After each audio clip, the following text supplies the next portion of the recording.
Here from the KBLA.store to say thank you for your support of KBLA Talk 1580 as we celebrate our second anniversary. Each weekday, a different host will be giving away fresh merch to one lucky caller. All you have to do is keep it locked to KBLA Talk 1580 throughout the day, and our host will tell you when to dial in and when. It's our way of showing appreciation to you for helping make KBLA Talk 1580 the most trusted, credible, and reliable source of information for listeners just like you.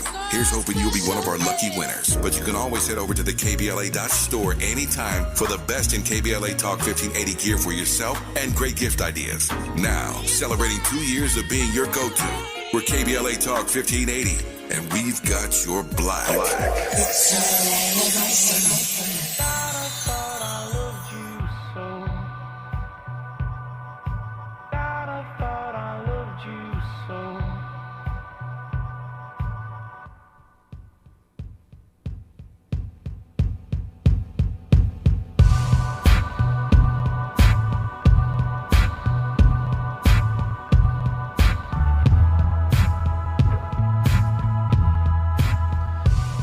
And it is the Friday edition of Areva Martin in Real Time. I'm Avi Bernard with you until 6 p.m.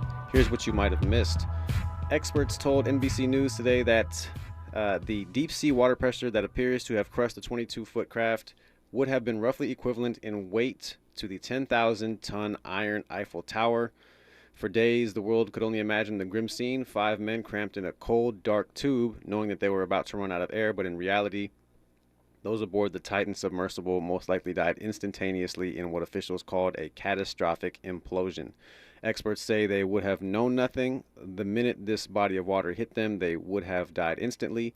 Titan's abrupt demise was apparently caused by the same deep-sea forces that make expeditions like it so rare. It's why fewer people have been to Titanic ocean depths than have been to space. 5 former Memphis police officers appeared in court today after several motions were filed in the case concerning their alleged involvement in the death of Tyree Nichols. A deadline for discovery from all parties, which includes information about witnesses or evidence to be used in the case, has been set for the next court date on August 18th. The officers have received several felony charges, including second-degree murder, aggravated assault, and aggravated kidnapping. They have all entered not guilty pleas. Workers at 150 Starbucks locations will strike in the coming week over what their union says is a clash over decor supporting LGBTQ+ causes. But the company denies it's banned any such displays and accused the union of using misinformation as a tactic in labor talks. Starbucks is based in Seattle and said last week that there had been no change to any policy on the matter and that its support for LGBTQ+ causes is unwavering.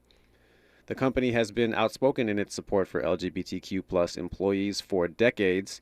It extended full health benefits to same-sex partners in 1988 and added health coverage for gender reassignment surgery in 2013. Donald Trump spoke on Thursday at a fundraiser on behalf of people charged in the January 6, 2021 attack on the U.S. Capitol, even as he faces scrutiny from national and state prosecutors for his own actions surrounding the attempt to stop the certification of Joe Biden's 2020 election win. Trump told the gathering hosted at his own private golf club in Bedminster, New Jersey, quote, "I'm going to make a contribution." Trump also propagated false claims that BLM and Antifa were behind the Capitol attack. Former Governor of New Jersey Chris Christie was booed while addressing a gathering of top conservatives Friday after he accused former President Donald Trump of failing the Republican Party. He told the crowd, "We have to take responsibility for what we do." And after years of investigation for election fraud, Ruby Freeman and her daughter, Wandrea Arshay Moss, were cleared by Georgia authorities this week.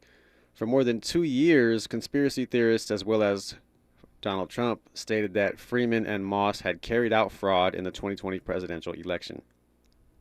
Trump, alongside avid supporter Rudy Giuliani, consistently stated that Freeman and Moss were guilty of election fraud. Security video, which was heavily edited and vastly circulated online, served as alleged proof by Trump allies. In addition, Giuliani claimed Freeman and Moss were sharing USB drives, quote, "like vials of heroin or cocaine," close quote. When ballots were being officially counted, the investigation found that the claims were unsubstantiated and found to have no merit. The findings are courtesy of the FBI, the Georgia Bureau of Investigations, and investigators from the Secretary of State's office. Coming up this hour, when we come forward, I am very excited to talk to Ray Richardson, who is a veteran sports reporter, who is our KBLA sports reporter.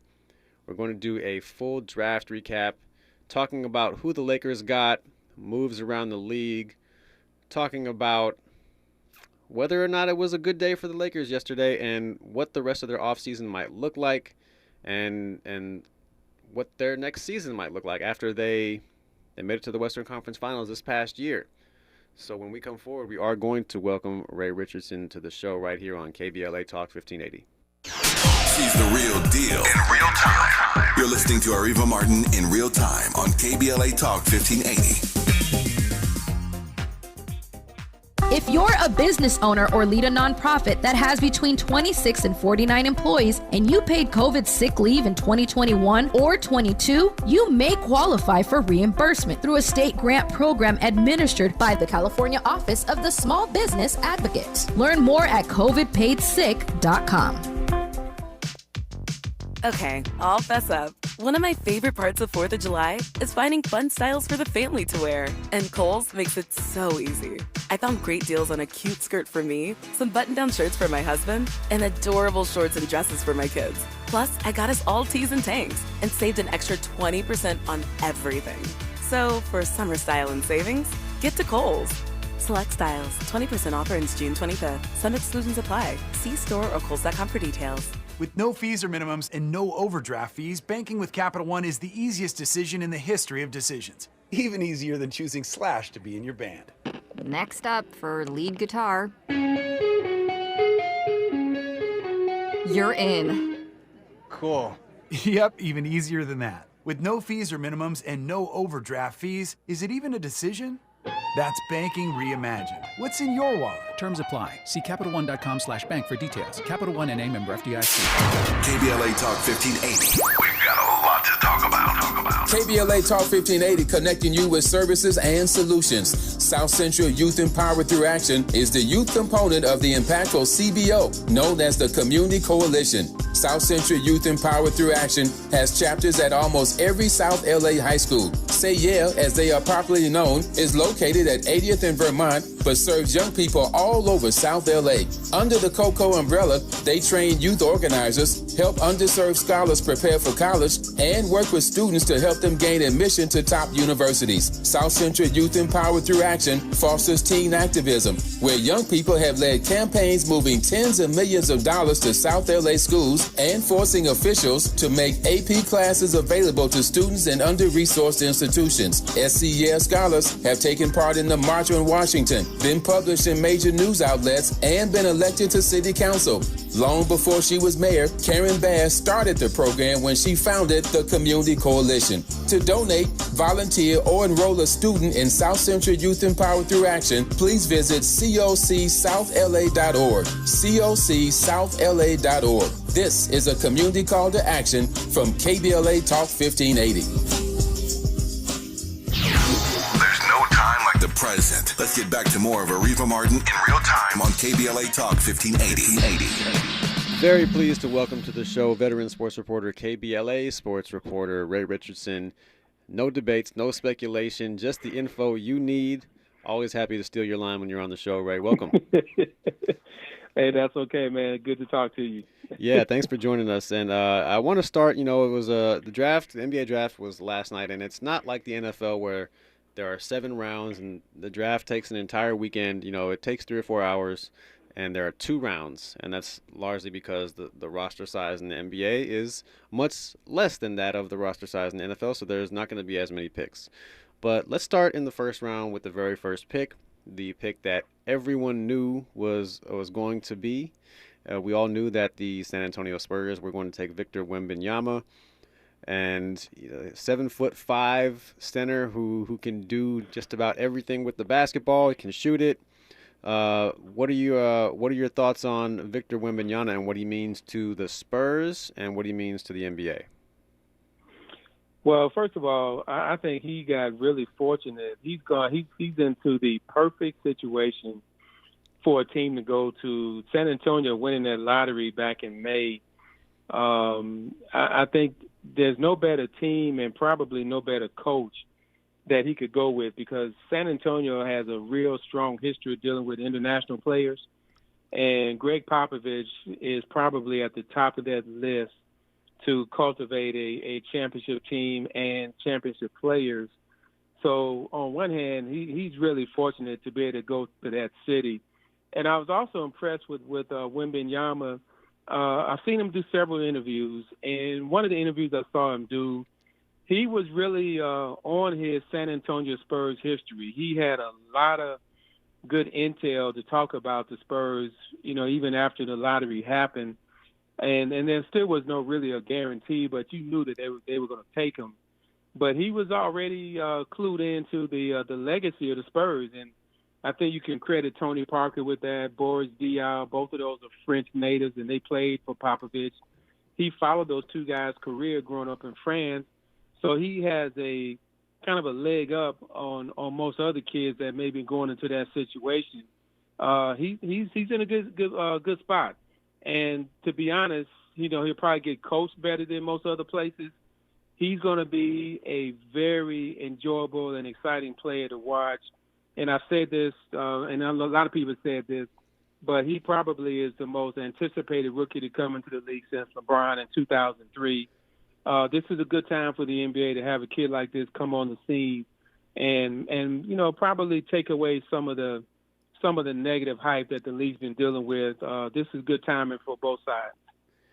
Yeah, and as you said, the Spurs have had not only just an international presence on their team in the past and had a lot of success with it, but they've had a presence from Wembanyama's country, France. As you mentioned, Tony Parker and Boris Diaw won championships with the Spurs, and Tony Parker was, a very key piece in their championship teams. And so one thing that before we move on to the Lakers, I want to just touch on his size. 7'5". I mean, just unbelievable. I mean, that is you're talking about, like, Anthony Davis is like 7 feet, and you had someone 5 inches taller. Yeah. Right? And sometimes Anthony Davis is listed at 6'10" or 6'11", but he's a 7-footer, and same with Kevin Durant. They don't like to be 7-footers because I guess that they feel like less of a guard. They feel like they have less guard skills if they're listed at 7 feet. But Victor Wembanyama can't do that. He can't list himself below 7 feet because he's so far above it. But one thing that guys that tall have had a lot of issues with is durability, and especially with their feet. Looking at Yao Ming, who was, I think he was around the same height. He might have been a little taller, but he had a very promising career in the NBA when he first started. A very good player, but he had foot issues and he had to retire. I mean, even Chet Holmgren from OKC, rookie, it would have been his rookie year this past year, but he had to sit out because he had a foot issue.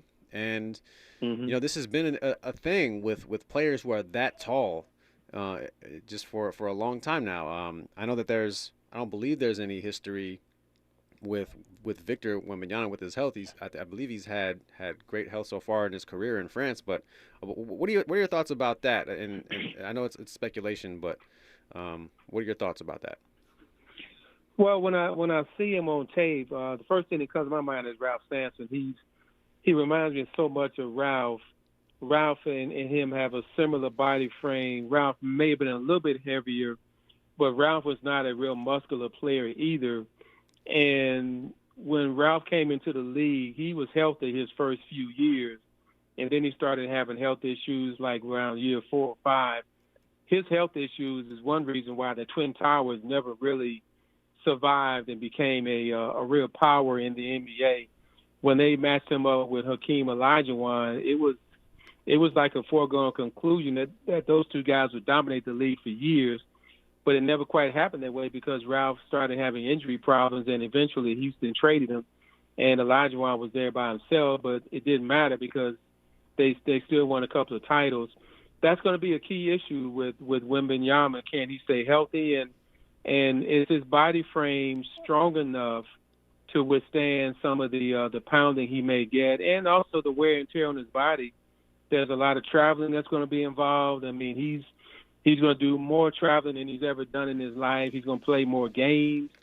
I would imagine Popovich will probably be easy on him in the preseason, won't play him as much to try to save him for the regular season as much as he can. But their training staff is going to have to really stay on point with him to just make sure that he's in the best condition he can be. So the worst thing that you want to see and the worst thing that could happen to him and to the league is to see him come down with some kind of an injury that sidelines him for an extended period. Nobody wants to see that. But to this point, he hasn't had any injury issues at all. He's been pretty stable and healthy in his career in France, and let's hope that stays this way over here. But, man, you got to keep your fingers crossed. That size and that height and his lean frame, it just sort of you almost kind of expect something to go wrong with him, but you hope it doesn't. This kid has a lot of versatility in his game. I mean, I've seen some tapes of him, and every time I see a tape of him, I'm impressed with some of the things he does. I would like to see him be more of a post-up player, but, man, he's got the ability to handle the ball. He's a pretty decent passer, and he's got great range on his jump shot. I mean, I've seen him knock threes down. But I would like to see him be more of a dominant player inside, because that's where he really can make a difference. I mean, his size is just going to make him a cut above everybody else. But I love the idea that Pop is going to be with him. And if there's any coach that can make the best out of him, Pop can do it. Yeah, well said. And Popovich is probably the best coach for that situation. And he's so big that once he's at the 3-point line, it's just like 2 steps and he's at the rim. But do you think that Pop will immediately sit him on the second leg of back-to-backs, or one game of back-to-backs, or do you think that he'll start by trying to play him every game? I don't. Well, I know that he's not going to play every game in the preseason. Right. It's interesting you bring that up, because Popovich is sort of the pioneer in resting players on back-to-backs. He caught a lot of static by doing that with resting Tim Duncan, the godfather of load management, David Robinson. Yeah, he doesn't want to. Nobody really wants to assign him that title, but he's the one that may have started all this. And I got a ton of respect for Popovich. I think he's a fantastic coach, but he probably opened the door to what we see now that a lot of people have problems with this load management thing. But it did, he just shrugged it off. He took the heat and he kept on moving. So I understand he's going to probably be a little more cautious with Wembanyama just for that reason alone, just not to, break him down so much. But the problem he's going to have is that when they go into the Eastern Conference, they only go that way one time. You only play the teams in the East one time on their court. And a lot of people want to see this kid play.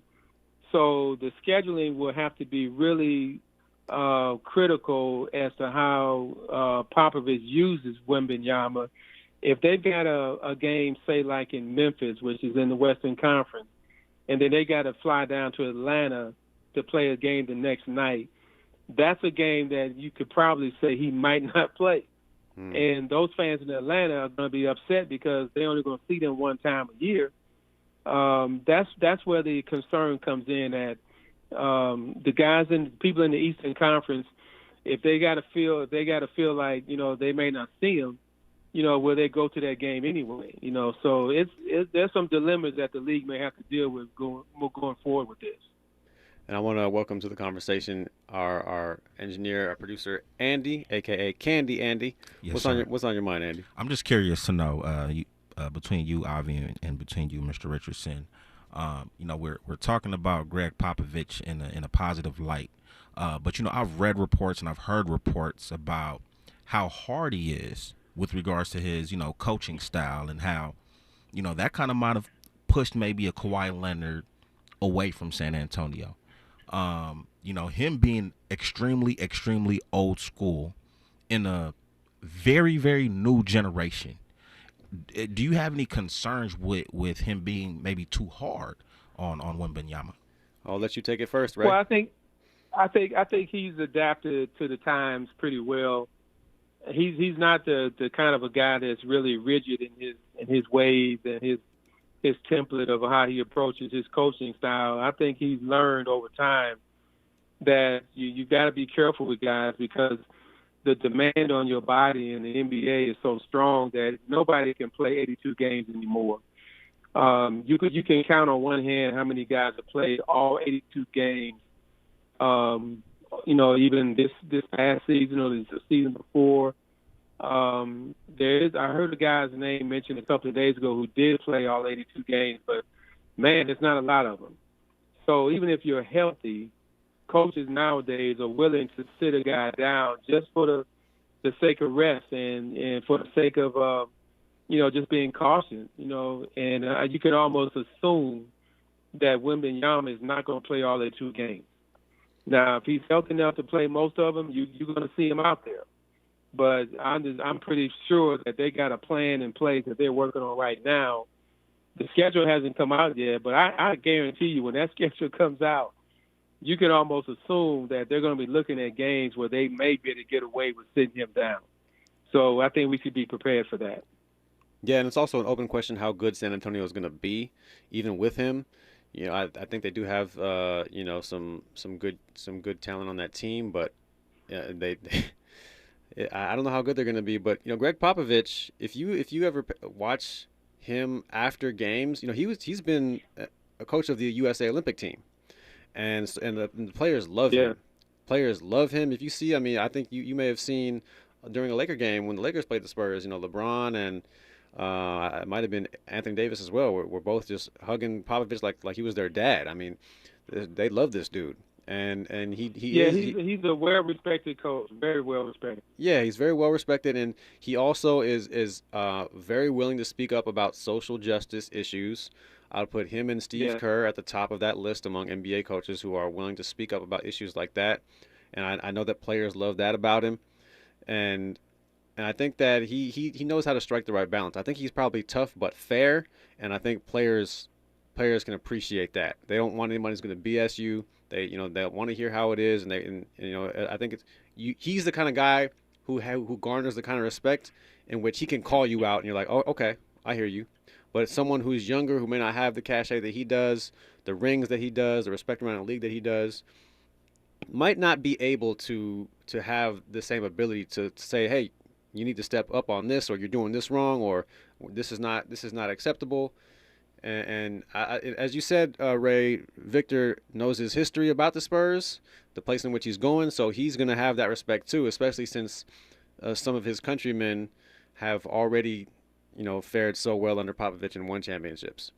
To answer your question, Andy. But, and to Victor's credit, he's, and this is NBA some shine on them as well by becoming such a global sport. So many kids in Europe and across the world have been able to watch NBA games from wherever they are, and he's been able to see San Antonio win titles as a kid, and I'm pretty sure that left a pretty good impression on him to say that, hey, if I get to the NBA, that's the team I want to play for, and it's worked out for him.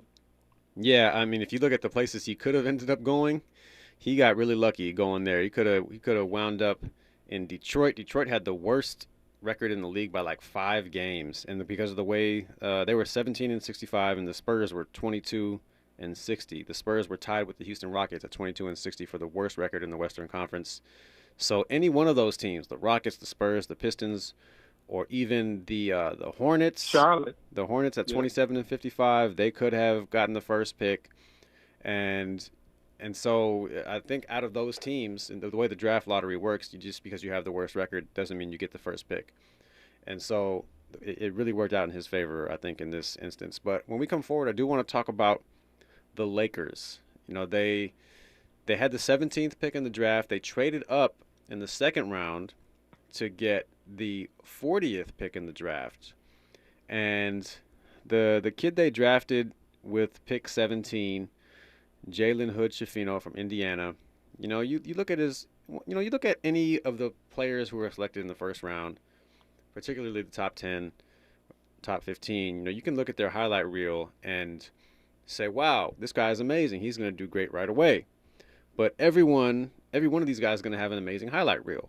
So one thing I want to talk to you about, Ray, when we come forward is, what is it about Jalen Hood-Schifino, the Lakers' first-round pick, that makes him such a good find, if he is a good find?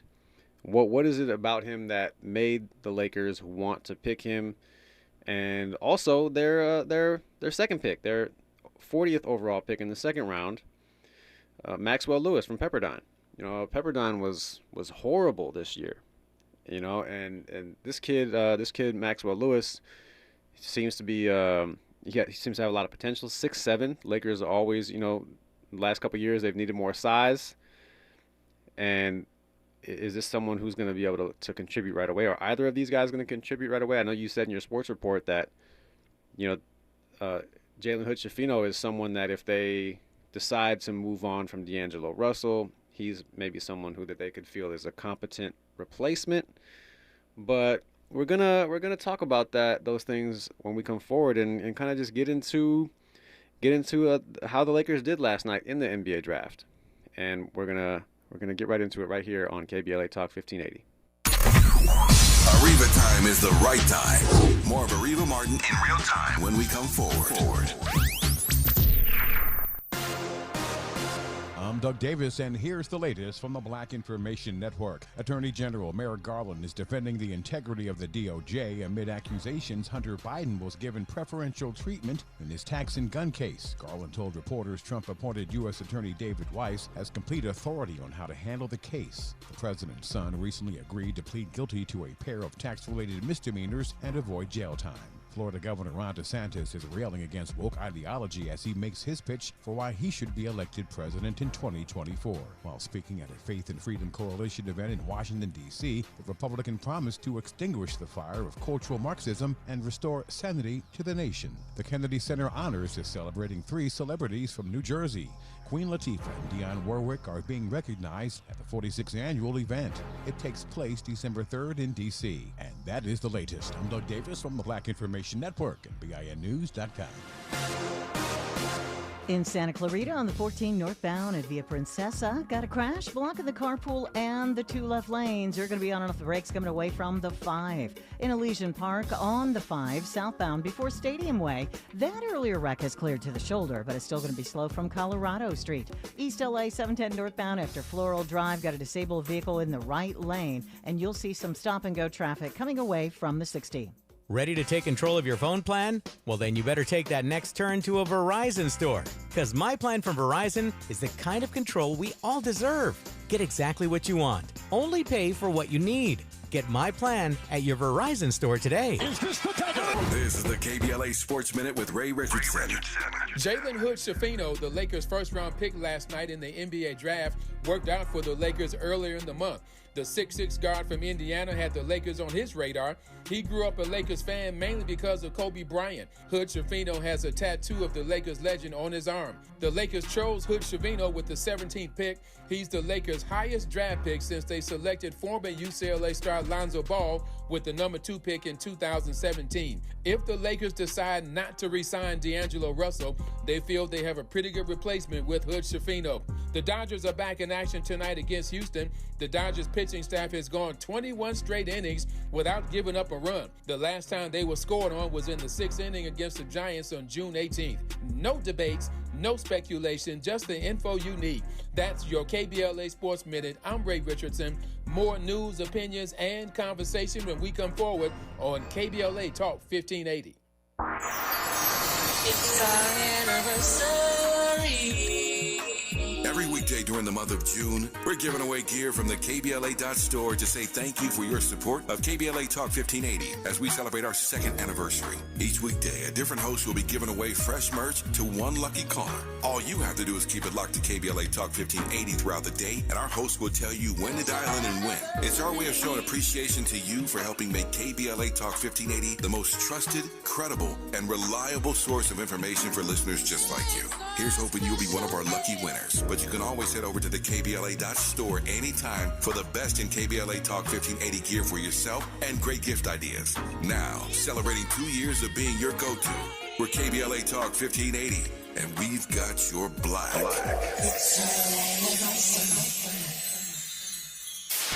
KBLA Talk 1580. We've got a lot to talk about. Maisha Cairo here with a quick recap from my time at JP Morgan Chase's Advancing Black Wealth Tour.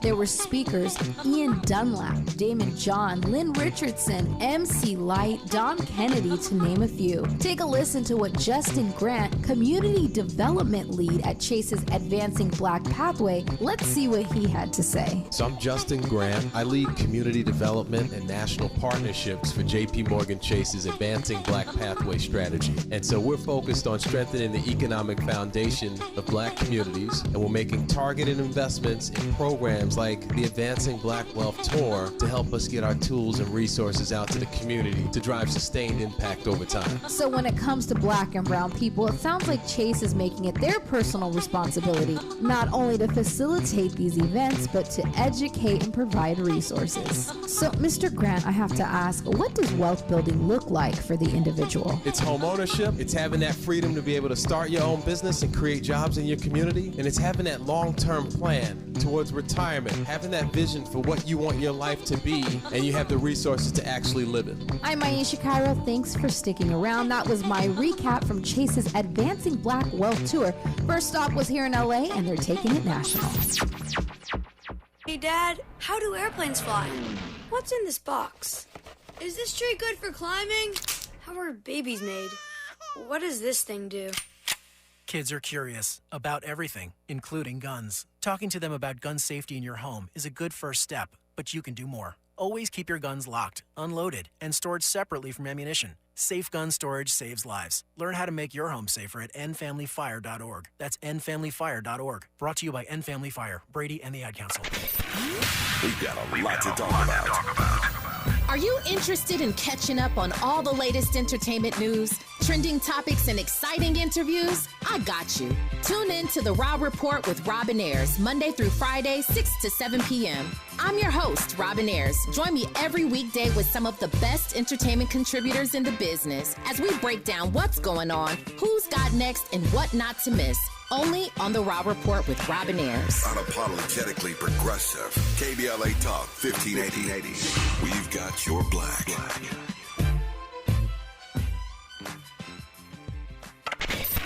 You're listening to Areva Martin in real time on KBLA Talk 1580. It's the Friday edition of Areva Martin Real Time. I am joined by KBLA sports reporter Ray Richardson.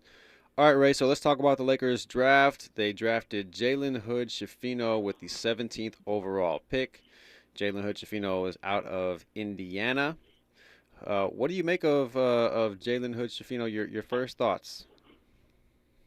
My first thoughts is I'm a little surprised that the Lakers took him, but he did work out for the team before the draft, and I saw him play one game in the NCAA tournament, and then I did see a couple of games in the regular season. I thought he was a little bit premature for the draft. I thought maybe he might be a better prospect one more year after one more year of college, but evidently he started getting some notice from other teams that he was, he would be a potential first-round pick if he came out, so he did. I think he's got some potential to make a difference with some depth issues that the Lakers had last season, and with his size, and I don't know if they're looking at him as a point guard or a two guard, but he played primarily point guard in Indiana, and with his ball handling skills at 6'6", he's a pretty interesting prospect to be in the backcourt. Not as a starter. He's nowhere near ready to start, but I think he gives the Lakers some insurance off the bench where when they made some rotations this past season, they got small a lot. And I think they needed to address their size issues, and this helps them do that. I get the feeling he's going to make an impact. He only averaged 13.5 points a game, but he averaged 3.7 assists, which means he doesn't mind finding the open man. And I think that's going to be a plus for him. And if he has a good training camp and some good individual workouts before they start camp, I got a feeling they're going to use that to make some decisions on D'Angelo Russell if they don't do it before then. This could be a pick that gives them the option to go ahead and say goodbye to Russell. And I just don't see Russell coming back because these two guys are the same size pretty much, playing the same position with the same rotation impact. You can probably put that down to say that D'Angelo Russell is not coming back. With this kid coming on board, I think that pretty much seals his deal to move on to someplace else. Really? So you think, so your prediction is because of the Lakers selecting Jalen Hood-Schifino with the 17th overall pick, they are going to move on from D'Angelo Russell? I'm pretty sure. I mean, this is the indication that I'm seeing. D'Angelo Russell did not end the season on a high note at all. No, he didn't. He did not. He left the Lakers hanging. And I think if he played more to his ability, they would not have gotten swept by Denver. I still believe in that. I still think that would have been a more competitive series if he had played to his potential a little bit more. But man, he broke down at the wrong time. And you know what, your lasting impression on a general manager is valuable. And right now, the Lakers, all they can think about him is that he missed like 3 of 17 shots over the last 3 games. That's not going to set well with him trying to negotiate for a new deal. I really don't see it. Yeah, I mean, I hear you, and he did completely vanish in the series, the Western Conference Finals against the Nuggets. But Andy points out as well that he was a big help to the Lakers, though, and they were a different team in part because of him, and he did help in the play-in game. They were in dire straits against the Timberwolves, and he came in. I think he made 3 threes in a row. He has that ability to get streaky, to get hot, and to completely take over a game. And he also can get very cold and can completely go away, and that's what he did in the conference finals. And I do agree that had D'Angelo Russell even just contributed anything during that series, they wouldn't have gotten swept because he was completely non-existent, and he even got taken out of the starting lineup at the end there. But I don't know. I mean, I think, and also Hood-Schifino is supposed to be a good defender, and D'Angelo Russell is. Yes. He is not, and that's why I think even in addition to his offensive struggles, that's the main reason why he wasn't able to stay in the rotation toward the end for the Lakers. But it's hard to know for me because even you said that you don't think that Hood-Schifino is ready to start, and so does that mean that the Lakers re-signed Schroeder and he's a starter and Hood-Schifino is the backup, or are they still trying to pursue Kyrie Irving? What do you think? Well, there's definitely going to be some veteran influence in that backcourt. They didn't really address any critical need in the draft, and a few teams are able to do that nowadays with only 2 rounds. You got to be really, really insightful in your evaluation of these kids coming out of school or wherever they're coming from, because you only get 1 or 2 choices to really rebuild your team in the NBA. So by getting Jalen Hood-Schifino, that's just one part of it for the Lakers. They're going to do some other work, to improve their roster with veterans. They're a veteran-type team, and you're going to need some veteran leadership in key places, and the backcourt is where that starts. And you mentioned Kyrie Irving. Keep your eyes on that one. I do think Schroeder's going to be re-signed. They like him. He's a steady influence. He's a veteran. You can rely on him. I don't know if they feel like they can rely on D'Angelo Russell. The inconsistency there, the streakiness there that you mentioned, and at some point that's going to wear thin on some people, and I think he might have just worn himself out with that. They're going to have to do some research around the league. They had their sights on Chris Paul, believe it or not. They wish they could have got into that mix with him because that would have addressed their veteran gap in the backcourt immensely. Yeah. The fact that he's going to Golden State, that's one of the trades that I sort of have a question mark behind as to who really benefited from that deal. I really think he would have been better off coming to the Lakers, but I don't know how serious the Lakers made an attempt to try to get him. I'll tell you who benefited. The price might have been too high. I'll tell you who benefited. The Warriors benefited by getting rid of Jordan Poole. They benefited by getting rid of that awful contract they signed him to. Yeah. They had him on a max deal, and he was not a max player. He's not a max player, and he might end up doing well for the Wizards, as being one of the focal points. But that was a boss salary dump and chemistry improver move for them, because after Draymond Green punched him in the face in the preseason, that chemistry on the Warriors was never really there. I think that's partially why they were so horrible on the road all season.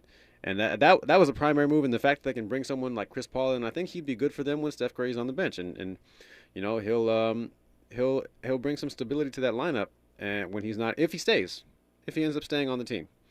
And so it's an interesting trade. I thought maybe they would bring in Chris Paul, and then you have a Chris Paul and Dennis Schroeder rotation at the point guard. I really like Dennis Schroeder. I really like Dennis Schroeder's toughness.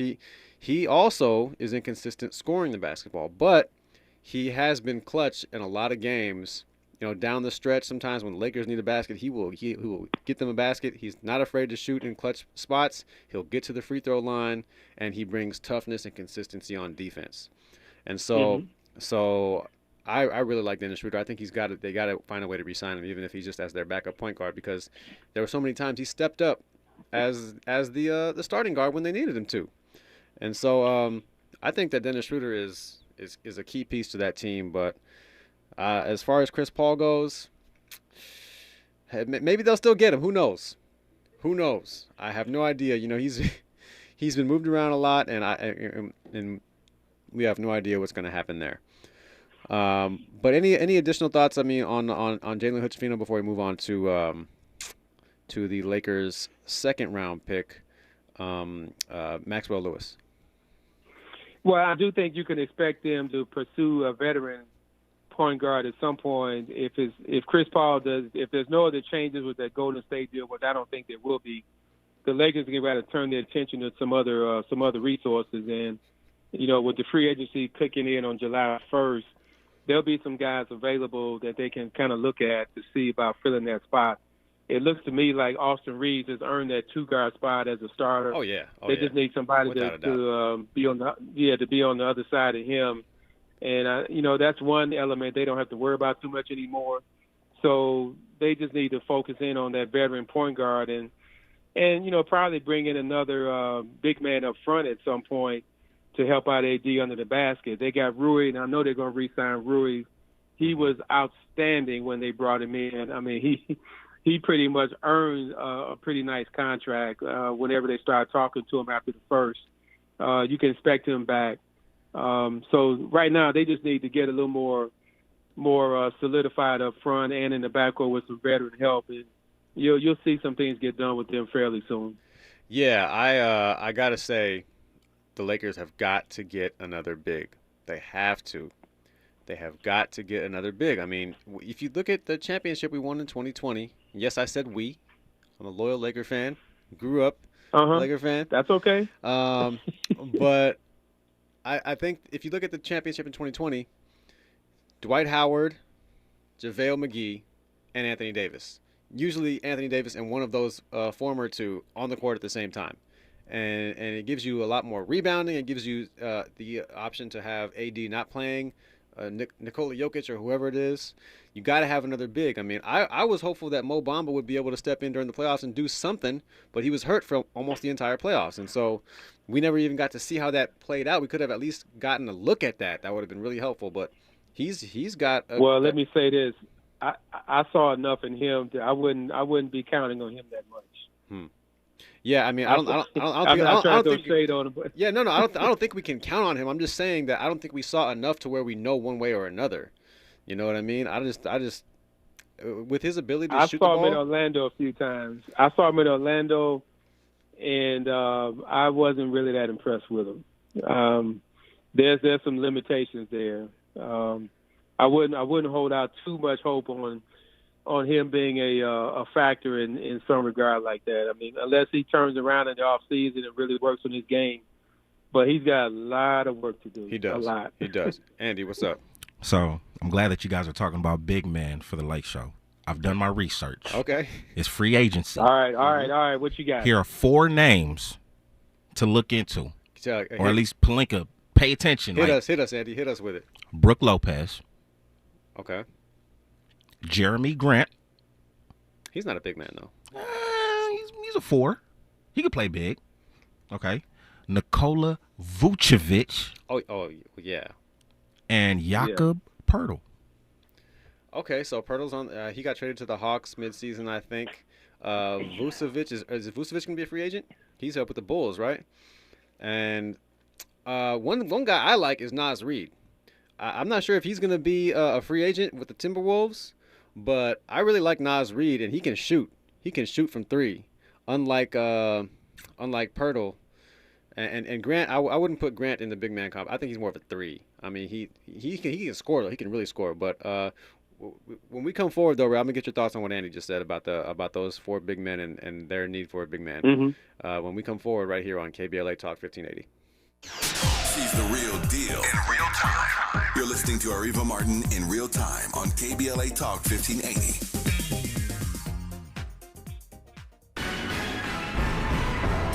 Tina Turner's hometown to build a statue in her honor. Maisha Cairo here with your K-Black Minute News. On May 24, news spread of the death of the queen of rock and roll, Tina Turner, who died at 83 years old. Turner's representatives say she died of natural causes after long illness. The mayor of Tina's hometown has since revealed plans to build a statue in honor of Turner. Bill Rawls Jr., mayor of Brownsville, reveals his hope to have the sculpture placed in Heritage Park near the high school Tina attended as a teenager. She was born in the same town in 1939. Rest in peace to the queen of rock and roll, Tina Turner. I'm Maisha Cairo for KBLA Talk 1580, and that's your K-Black Minute News. Have you faced discrimination in Los Angeles? The City of LA Civil Rights Department can help. They investigate private sector discrimination in LA City in commerce, education, employment, and housing. If you're facing discrimination, submit a complaint online for free at laisforeveryone.com. That's laisforeveryone.com or call 213-978-1845. Hey y'all, Mona Swain here from Target's new YouTube series, My Cart is Full, where we feature Black founders and creators highlighting their connection to our community. As an actor and content creator, I love using my voice to inspire young Black women who look like me. When it comes to feeding my shine, seeing myself reflected in Black-owned and founded products at Target brings me joy. Together, we are Black Beyond Measure. Learn more at target.com/Black Beyond Measure.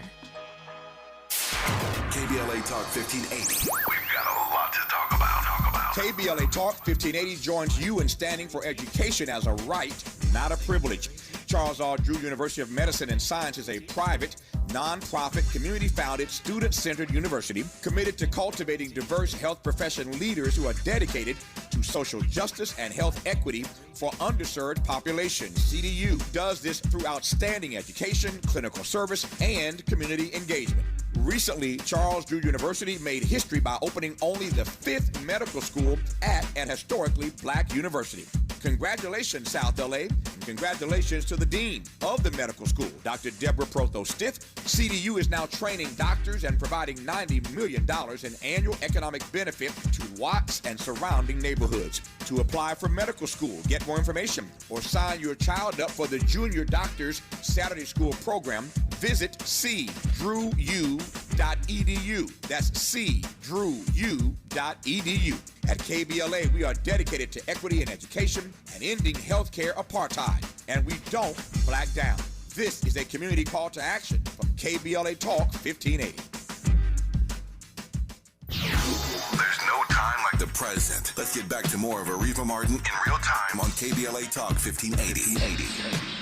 And it is Areva Martin in real time, the Friday edition. I'm Avi Bernard. I'm joined by Ray Richardson, KBLA sports reporter. All right, Ray, so Candy Andy was talking about big men And he mentioned a few. Any of those that he mentioned or who I mentioned, Naz Reid, who you think would be a particularly good fit with the Lakers? Well, I like Nikola Vucevic with coming out of Chicago, but I don't think he's going to leave there. I think the Bulls are going to keep him. He is way too valuable to let go. Very productive player, and I really think that whatever he's asking for, they're going to probably give it to him because they need him. I'm going to get radical here for a minute. Okay. And I know this may come out of left field, but don't be surprised if you start hearing some chatter about Draymond Green. He and LeBron had gotten to be really tight. Those are like brothers now. They hang out a lot together in the off season. They just got back from a trip to France a couple of weeks ago. I saw that. Vacation I saw that. with their families. And LeBron was in Draymond Green's wedding last summer. So with Draymond turning down $27.5 million to re-sign with them, that's an indication that he's willing to look around. Now, the fact that Jordan Poole is gone, they've got more salary cap space there, but Draymond is probably thinking about, have I done all I can do in Golden State? Is it time for me to move on? And if he was to make a decision that it's time to move on and go someplace else, and he can do it now without any compensation coming back to Golden State. He's unrestricted. So he can get the best deal he can get. I would not be surprised if he starts taking some conversations with the Lakers about that. Yeah, now it keeps them in the Western Conference, keeps them in the same division. It gives him probably maybe a lifelong goal of his, maybe to play with LeBron. Now, those two were really strong adversaries in the playoffs a lot, in the finals. Those two were going at it. But since then, there's been mutual respect between them, and it's growing. I would imagine they've had some discussion between those two about what it would be like to play with each other here in L.A. I'm just putting it out there. Draymond is not really a big man, but he plays big. Yeah. And you put him on that front line with Anthony Davis and Rui Hachimura. They'd be very big, but you got a guy. You got a guy that can go to war with. That does hurt their spacing, though, and they do need that spacing. They do need somebody that can kind of shoot in that spot. And I don't think it's too radical to think that he might go there, but I do think that the whole reason, in addition to his contract being horrible, that the Warriors traded Jordan Poole was so that they can keep Draymond and they can pay Draymond, and that is a focus of theirs. They are not trying to let him go, and I do agree that he's at least willing to look around, and him and LeBron are good friends, but I don't know if it's going to happen. I don't even know if it's particularly a good fit, given that Draymond, he expects heavy usage, and they would need to use him a lot, and I just think they need some more spacing. I think if as Andy mentioned, someone like Brook Lopez, if they could get someone like Brook Lopez, I'll tell you right now, if Lakers get Brook Lopez, they win the championship. It's a wrap. And I don't think they're gonna get him, but if they got Brook Lopez, I would be very, very excited. You're talking about a defensive player of the year caliber player, and someone who is a reliable 3-point shooter and rebounder. All right, so if you get Brook Lopez, do you move AD to power forward and let Lopez be your center? Yes. 100%, yes. And also, you can still have AD play in the post and have Brook Lopez in the corner because he'll help you with your spacing. He can stroke that thing. So, absolutely, that would be my first choice among those big men, and followed by Naz Reid. But before I'm not a big fan of that one. If I had a choice, I would like to talk to Draymond Green a little bit more before I talk to Brook Lopez. Really? Way more expensive, and he doesn't have the same skill set, in my opinion. I mean, great defender, but other than that, I mean, he's also great passing the ball, but we already got that with LeBron. We got that with Reeves. I mean, we'll agree to disagree there. I don't think he'd be the best fit on the Lakers. But before we end, I do want to talk about the Lakers' second-round pick, Maxwell Lewis. What are your thoughts on him from Pepperdine? Well, before the draft, he didn't do himself justice too well. I saw some stuff about him that wasn't too positive. He didn't have a real good second half of the season at Pepperdine, and Pepperdine was like 2-14 in the conference. Yeah. And because they had such a bad second half of the season, people think that he checked out as well. And he only shot like 47% from 2-point range and shot only 29% on 3-pointers. Some people have got to get him back to where he can really show that he's a decent player. And I know the Lakers probably think that, but he's got a tremendous amount of proving to do in any kind of workouts he does to justify getting a roster spot on this team. I wouldn't be surprised if he goes down to the G League, because I don't know if he's going to be good enough to get on one of those 12 spots. I just don't know about him, because when you get to the second round, you're in that zone of you got to really turn it up to impress somebody to make that roster. Otherwise, you're going to have to get yourself ready for G League duty, unless you just do something just remarkable in training camp. And I'm not sure if he's got that mentality yet. Yeah, real quickly, we have just a few seconds left. In 30 seconds, the pick after the Lakers, Jaime Jaquez Jr. from UCLA, went to the Heat. What did you feel about that? Can you give me the answer in 20 seconds if you can? Great pick, great destination for him. He's going to a culture that, already knows how to win, and he won't be asked to do too much. He'll fit well with them. Great situation for him as well, and the same with Victor Wembanyama. Do you think that Jaquez, that the Lakers should have looked at Jaquez? I'm sure they looked at him, but do you think they should have picked him? No, I don't think he would. I don't think he blends in well with what they need right now. Okay, well, Ray Richardson, thank you so much for providing your perspective and helping us break down the NBA draft and the Lakers prospects. Always so great to hear from you and speak with you. Thank you very much, sir. No problem. It was an honor to sit in with Candy Andy, too. I'm just honored to have that opportunity. Yes, sir. We appreciate you. We'll talk to you soon, and I'm glad that I made it to the big time. I'm so glad that Candy Andy, the name is taken off as it should. Have a great weekend, Ray. We'll talk to you soon. You too, man. Thank you very much. Absolutely. Coming up next, when we come forward, it is Robin Ayers with the Raw Report. Have a wonderful weekend. I'm Avi Bernard, and I am gone. KBLA 1580 Santa Monica.